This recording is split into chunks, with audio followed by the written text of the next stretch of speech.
Greetings, everybody. Thank you all for coming out for our question and answer class. Appreciate your patience and everything. First and foremost, we want to make sure that we let you know that we are student teachers of Wu-Nuwaupu,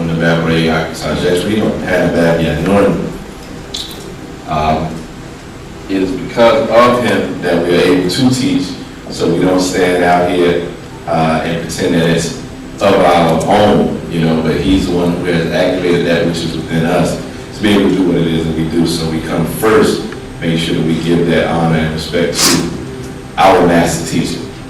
All right, I am certainly to the seeds of Kawit. Once again, welcome, and let's get into these questions. Go ahead, big brother. Planet Reef. I understand it's the 8th planet in the galaxy with 19 planets and 3 suns. All the other planets in that galaxy were life on? Yes. All right. The question, just for everybody on the, that was that's on the internet, he asked a question about the planet Risk.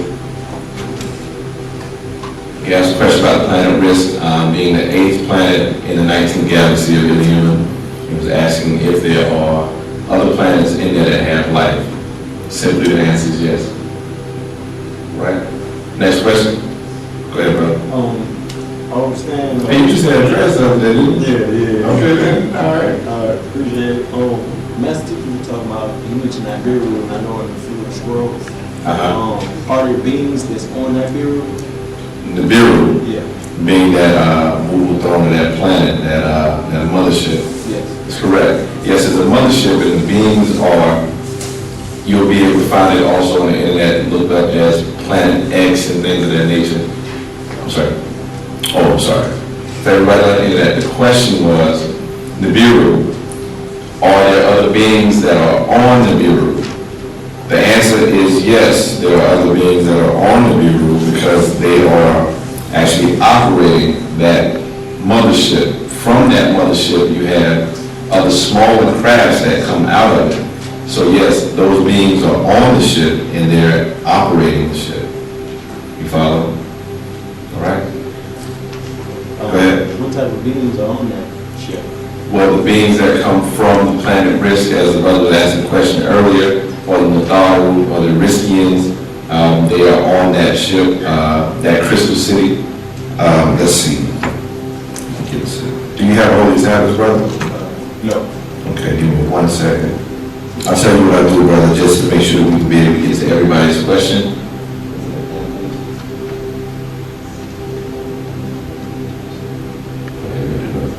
All right, we're going to make sure that we have more information come out for that particular question, okay?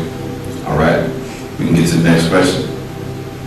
Go ahead, sis. This is your first time, right? Yes. I'm sorry about that, brother. It's all right. It's cool.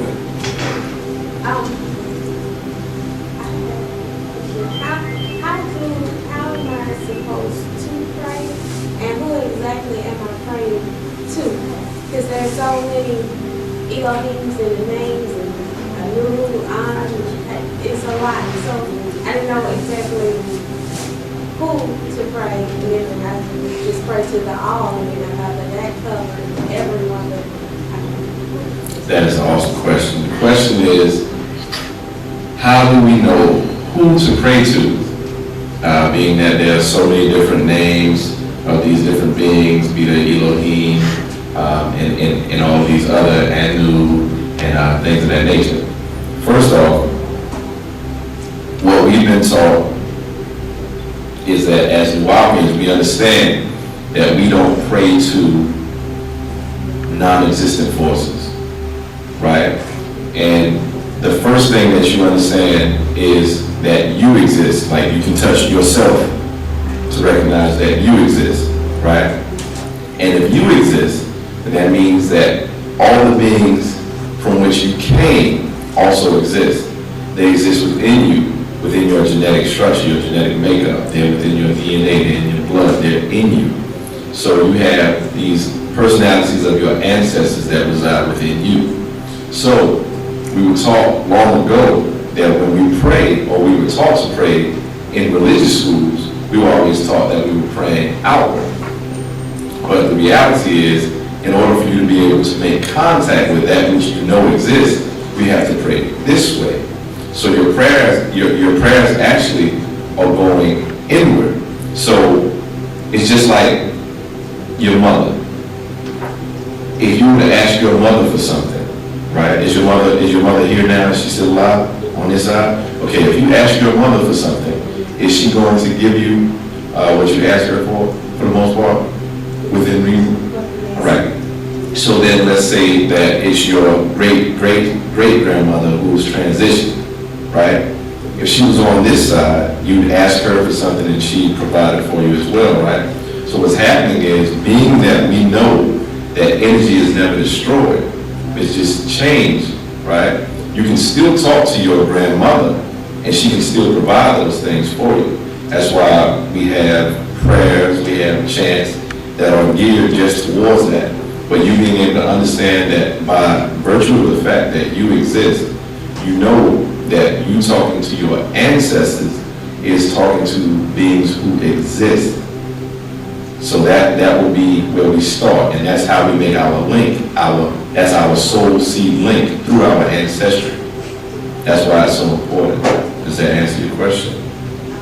So am I verbally saying it, or am I doing it while I'm meditating? Very good question. Are you verbally saying it, or are you only doing it when meditating? Okay, as a Christian, when I was raised as a Christian, I used to think about that quite often as well, thinking, okay, God knows what my thoughts are, so therefore I can say these thoughts in my head and everything else. But what we understand is, it's kind of like you have a cell phone. When you press the buttons on your phone, does it make a noise? Does it make a tone? They call that touch tone, right? What's happening is, you're literally using frequency, a sequence of tones that actually puts you in contact with the being that you want to talk to on the other side of that line, right? So what happens is, you want to say these things out, because what you're doing is you're able to put a frequency out. This is why language is so important, because when you were saying the thing that you were saying earlier about Elohim and things of that nature, that's actually operating on a frequency that's not our own. So here we are, we're calling on these beings such as Jesus and Yahweh and those things of that nature. We're literally dialing a phone number that's not a number to anybody that's relative to us. So that's why, as Nuwaupians, we've been given that access back to our language, that frequency of Wu-nuwaupu, so that we'll be able to dial the right numbers to get the correct help. You follow? So when you're saying these things out, you're putting out frequency. There's an actual fact, I don't know if you got this or not, but it's actual fact number 18. It's called tone, sound, DNA molecules, vibrational frequencies. Within that particular actual fact, it really gets into an explanation of the necessity of understanding tones and frequencies, because we're receiving messages from our ancestors, and in receiving, we can also send messages. So we want to be able to utilize that frequency in order to make that correct contact. You follow? All right, so does that answer it pretty good for you? Okay, good to go. All right. I'm sorry, brother, go ahead. What is the subconscious mind, and where is it? What is the subconscious mind, and where is it? Good question, brother. What is the subconscious mind, and where is it? I'm looking into the Holy Tablets inside of chapter 7, the Living Soul, and I'm looking to find something directly to what it is that you need for that. So I'll tell you what I'll do. For the sake of time, with my brother, Wu-Tip comes up, I'll be able to go ahead and sit down and pull exactly what I need to pull out for you. And then if he doesn't actually touch on it himself, I'll be able to bring it directly out of the tablets or any of these other scrolls for you, all right? All right. Next question? Go ahead, brother. I'm just starting the tablets, and I understand that Anu has 9 degrees before you manifested in the physical form. Can you go to understand how Anu exists within the all, and the 9 degrees of the planet? Okay, Anu. The question that he asked is about Anu being that there are 9 different Anus. The highest of those being, as we've been taught, the highest of those being the one that never manifested down to the 9th Anu, which we would consider from a Sumerian point of view as being the most high if we're utilizing that particular phraseology. First off, let's explain. As far as the tablets, the master teacher has explained to us just recently that the Holy Tablets is the explanation of religion's exploration.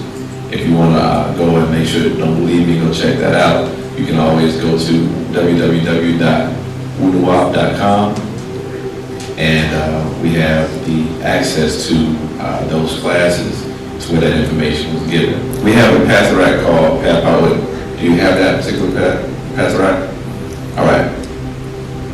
Anu exists within all, right? But as we were taught, each one of us is actually Pat Poet. Yourself, you are the center of your own universe. So therefore, you are Pat Poet, also within Poet. A lot of times we run into confusion because when you put Pat in front of a thing, right, that's the definite article or the, and it's separating in and of itself. So in the Patriarch Pat Poet, it's explaining how you have a universe which is Pat Poet, right? But then is that your mate? All right, the two of you together are both individual universes, right? But then the two of you together, you come together and you make what's called a dual verse, right? Then that dual verse in and of itself also becomes Pat Poet within Poet. You follow? If you had 3 individuals or what have you, which are also individual universes, that becomes the triverse. That triverse also becomes Poet within Poet as well. So when you're talking about a being that exists within Poet, you're not talking about that being Poet, as it's mentioned in our actual fact, is that number 30, ontology or mythology, is Egyptian ontology and mythology. But when you're talking about that oneness, you also deal in the fact that there are percentages of one.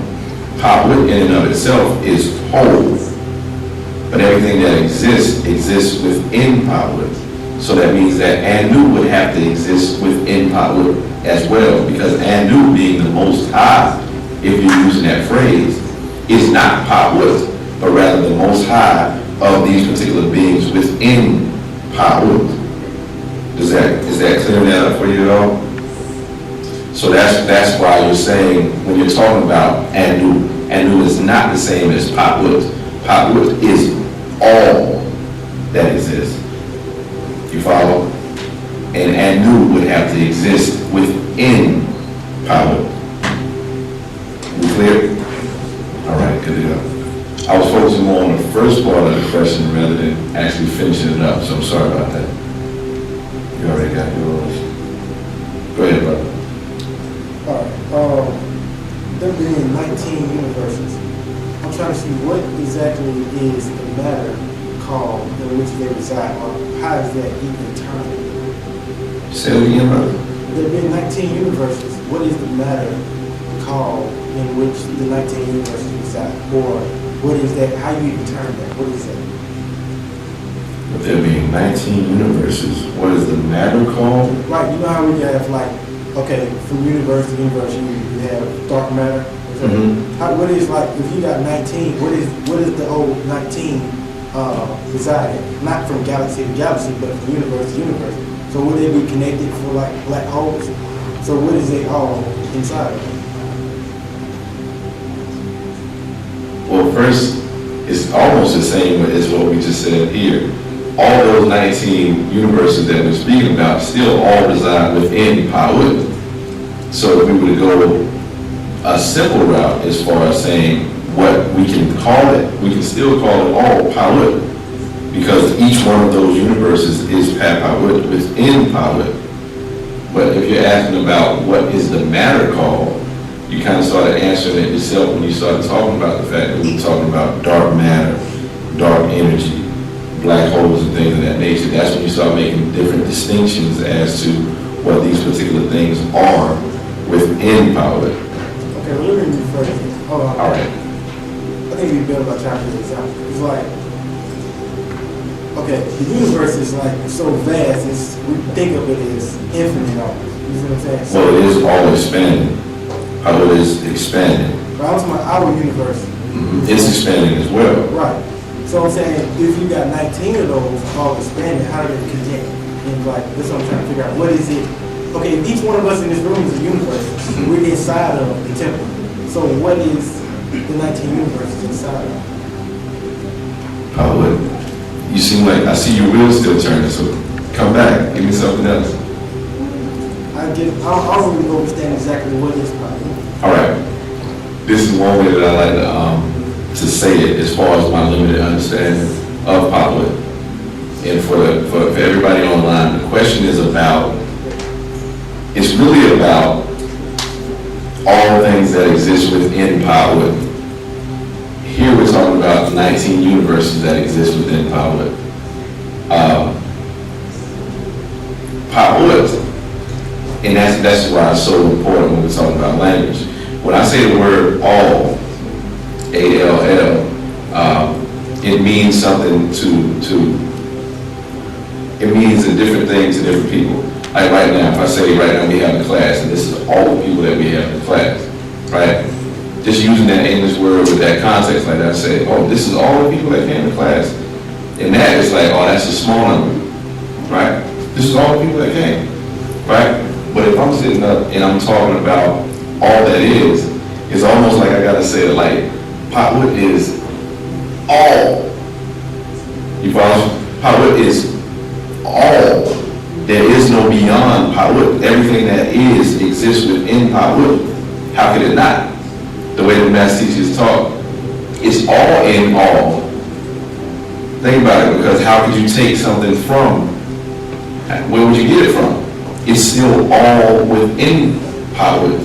But when you start to differentiate these particular things in there, like we said earlier, about putting that definite article on that particular thing, it becomes differentiated in and of itself. But it's still differentiated within the bigger whole. Just like a cell in your body. All of the cells in your body are individual cells, right? But your body is the whole of the body. But each one of those cells are bodies too. Does that make sense? But your body still holds them all. Does that make sense? So we good? All right, good to go. Cataract all expanded. Cataract all expanded, definitely. When we revisit those things, a lot of times what happens is we're ready to receive on a higher level once we've gone through it a couple times already. But at this particular point, what I'll do is I'll go ahead and pass it over to my brother, Asim Hussein, for the next particular portion of class.